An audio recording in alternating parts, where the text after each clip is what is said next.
kan da godt være, jeg lyder smart, jo. Men det var godt, du kunne tænde for en radio. Kan du, Mikkel, jo? Kan I høre det? Hus der.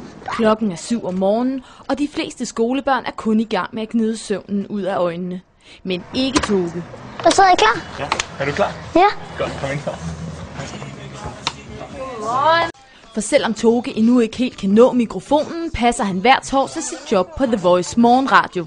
Jamen, jeg vil bare sige 1, 2, 3, og så take it away, Toge. Værsgo.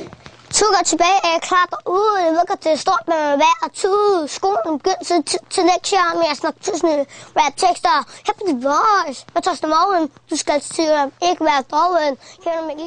Toge har ikke været doven. Fra 3 år så begyndte jeg at synge med til nogle sange. Og så da jeg blev 6 år, så begyndte jeg også sådan lidt rap. Så er jeg så blevet et år mere, så begyndte der ringede The Voice, de må jo gerne komme ind og rap. Voice-værterne er ikke i tvivl om den unge rappers kvaliteter. Toge er en stjerne i svøb, det kan man se, ikke? Altså, han har stilen, og selvom han kun er 7 år gammel, så fører han sig frem som en etableret rapper. Det synes jeg er helt fantastisk. Og så, når han fyrer den af, så det giver sig selv, altså, han er cool. Kan du, Mikkel, jo? Kan I høre det? Yep. Så kan I huske der. Godt, kør det!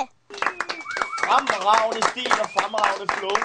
Toge, tusind tak for en fantastisk rap. Det man ikke ser jo også i radioen, der at hver gang han kommer ind i studiet her, ligegyldigt hvor mange kvinder der er, så skal han lige over og kysse hver enkelt på hånden. En gentleman. Ja. Eller en player. Og en performer han også. Mange af de ting, sådan noget som at kysse på hånd med pigerne, jamen det er ikke noget, vi har skolet, har man sagt, nu skal du se, du skal gøre sådan og sådan. Det er rent faktisk noget, han selv fandt på. Og Toge er heller ikke bleg for at give sine lyttere et godt råd. Hvis der er nogen, som siger stop, så skal man altid stoppe.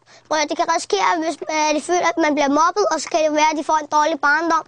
Ja. Og det er overhovedet ikke spor sjovt. Det har jeg selv prøvet. Han rummer de her ting, altså det er bare ham. Det er stort med hver tude. Skolen er begyndt til lektier med at snakke til sådan rap tekster. Her på The Voice. Jeg torsdag morgen. Nu skal jeg til at ikke være doven. Kan du, Mikkel, jo? Kan I høre det? Og så er den unge stjerne skoleklar.